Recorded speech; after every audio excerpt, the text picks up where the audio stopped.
When we set out to work on our next-gen game for the PlayStation 3, we really wanted to do something special, something that was completely different that nobody's ever seen before. You know, we looked at what was out there, the landscape of games that were being developed, and everything sort of had this dark and gray or brown look to it. So we wanted to go completely opposite of that, and we wanted to have a game that when somebody just caught it out of the corner of their eye walking past it in the store, they'd be drawn to it right away and just have to check it out and see what's this game all about. I think one of the key of Uncharted that's gonna really stand out is the fact that everything looks real, and the player is gonna be immersed completely into that game, because you can believe that you are in that jungle. You're gonna see plants moving, you're gonna see real-time lights like the sun and the refraction for the world, like all these things, all these details that you see every day. We were able to produce all of that.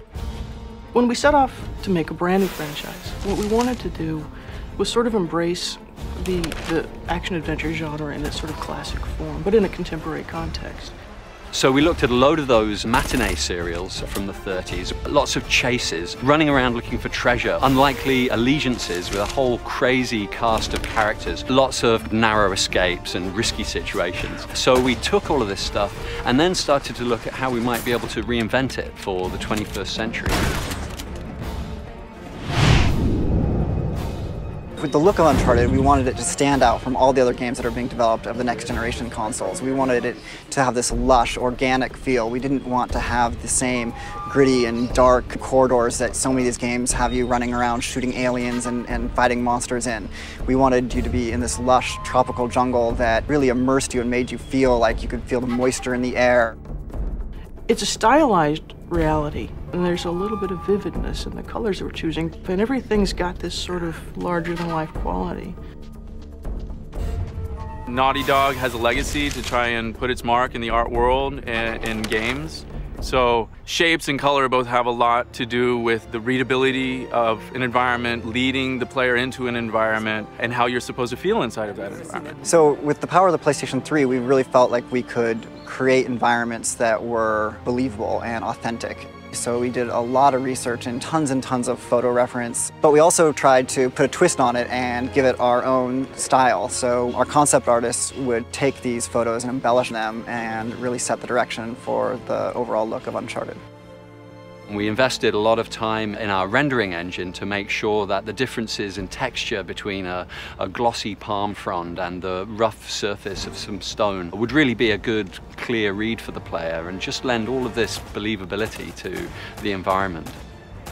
We always try to have some things that in a game that never been done before. Water was one of them, and we are really happy because it adds a lot to the realism of our jungle.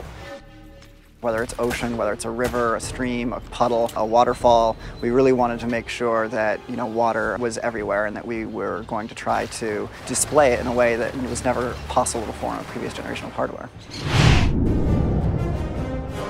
So we wanted the story in Uncharted to have historical relevance. So we decided to focus on a historical figure that, you know, everybody knew from their 4th grade social study class, you know, Sir Francis Drake. He was out there basically robbing the ships that were coming back to Spain with all this gold from the New World. And we wanted to explore the areas that were kind of foggy in the history books where, you know, maybe not all the details were clear. And then what we did is we ran with it and explored the what if. What if Sir Francis Drake did have children? So our hero, Nathan Drake, believes himself to be a descendant of Sir Francis Drake. And there's treasure out there all over the place, and it's Nathan's job to go find it.